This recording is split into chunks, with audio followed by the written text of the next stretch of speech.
Assalamualaikum warahmatullahi wabarakatuh. Pada kesempatan kali ini, saya akan membahas tentang faktor penyebab speed delay atau keterlambatan bicara pada anak.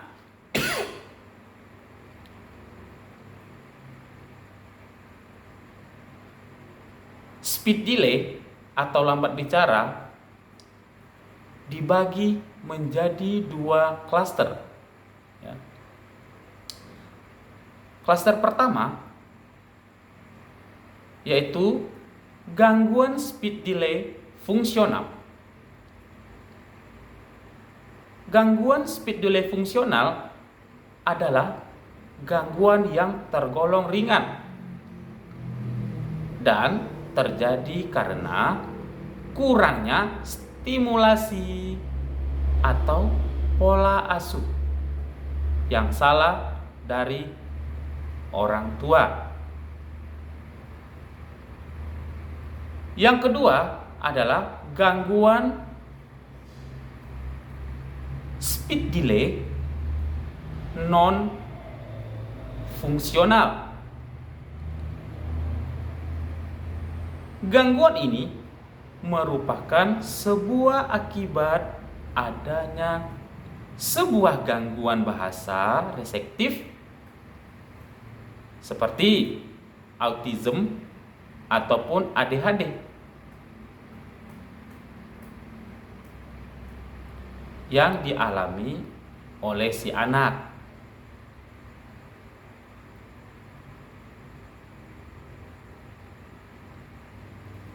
Jadi bukan hanya itu saja, ada banyak faktor yang menyebabkan anak menjadi lambat bicara, ya.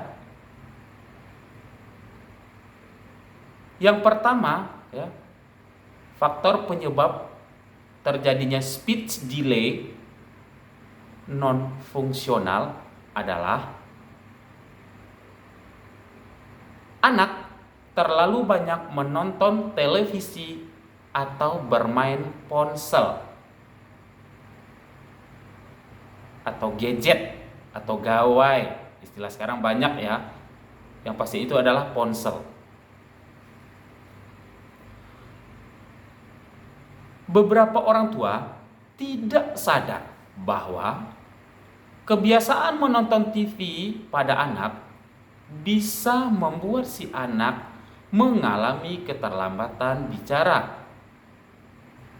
Karena tontonan televisi dan video dari ponsel hanyalah bekerja secara satu arah. Ya. Jika selama ini anak terbiasa menonton televisi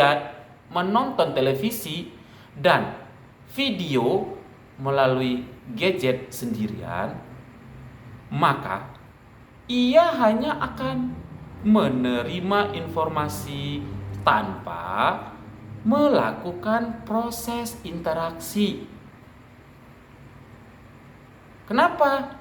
Karena televisi dan ponsel tidak menstimulasi anak untuk mencerna dan memproses interaksi tersebut.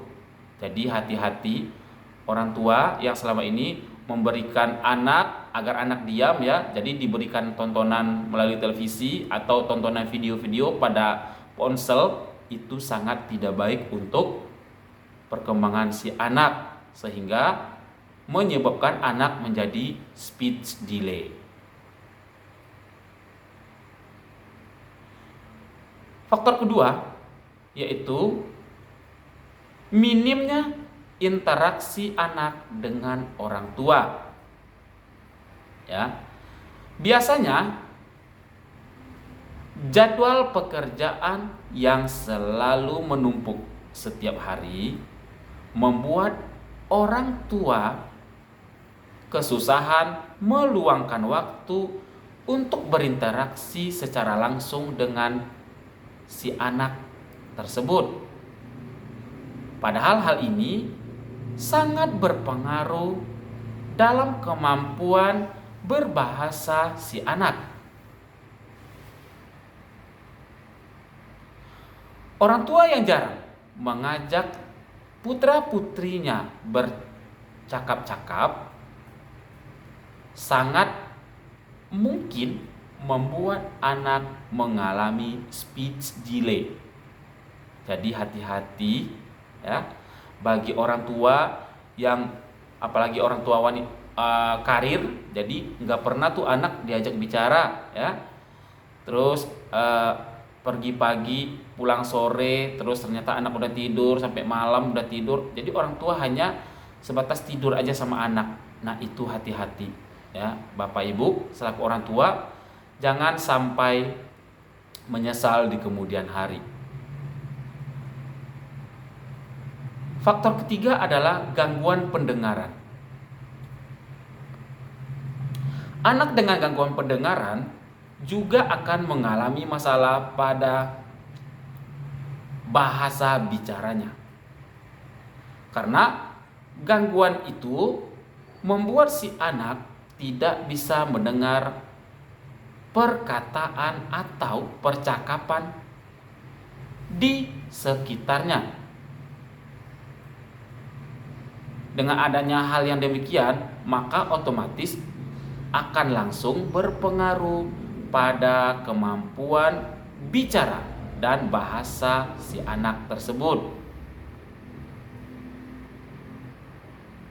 Yang keempat adalah anak mengalami kelainan organ bicara. Apa misalnya kelainan organ bicara?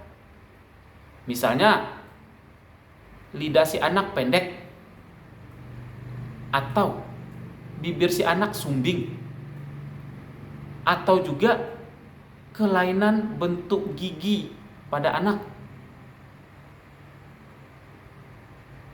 Selain gigi juga kelainan pada rahang si anak, atau kelainan tenggorokan juga akan berpengaruh pada kemampuan bahasa bicara si anak.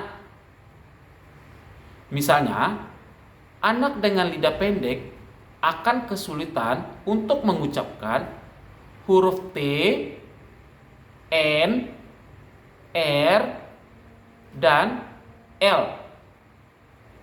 Mengapa demikian? Karena untuk mengucapkan huruf-huruf tersebut membutuhkan lidah yang harus menjangkau gigi. Misalnya T di tengah-tengah, L agak ke atas, R ya ke atas lagi. Jadi karena lidahnya pendek itu tidak bisa terjangkau gitu ya. Faktor kelima yang menyebabkan anak menjadi speech delay adalah autism. Ya. Autism adalah gangguan perkembangan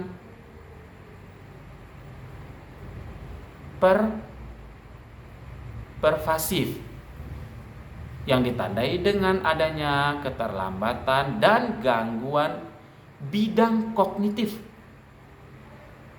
perilaku, dan komunikasi atau bahasa bicara, lalu interaksi sosial. Jika anak mengalami keterlambatan bicara karena autism, solusinya tidak hanya perlu terapis bicara, ada baiknya segera berkonsultasi dengan terapis khusus autism supaya mendapatkan penanganan yang lebih akurat. Jadi, anak-anak dengan hambatan autism ya, dia perlu terapi khusus. Bukan hanya saja bahasa bicaranya atau terapi bicara saja, tapi ada terapi khusus untuk penanganan anak-anak autis ya. Jadi autis bisa juga menyebabkan anak menjadi speech delay. Yang keenam adalah hambatan pada otak dan saraf. Jadi, faktor yang menyebabkan anak mengalami keterlambatan bicara adalah karena adanya gangguan di otak si anak, khususnya pada daerah oral motor. Ya. Adanya gangguan ini akan menyebabkan anak mengalami masalah dalam mengolah suaranya. Lalu, gangguan pada sistem neurologis juga sangat mungkin menyebabkan anak mengalami keterlambatan bicara. Misalnya, anak yang mengalami distrofi otot bisa berpengaruh pada otot-otot untuk berbicara, sehingga menyebabkan anak mengalami kesulitan memproduksi kata-kata. Selain dapat mengakibatkan anak sulit berkomunikasi, speed delay juga berakibat pada sulitnya orang tua memahami keinginan si anak tersebut. Bahkan akibat lebih jauh, speed delay bisa berdampak serius. Anak akan sangat mudah untuk memiliki faktor resiko gangguan jiwa seperti depresi, ya, dan anxiety. Jadi hati-hati bagi orang tua yang sudah mengetahui anaknya mengalami speed delay, maka segeralah beri penanganan sedari dini.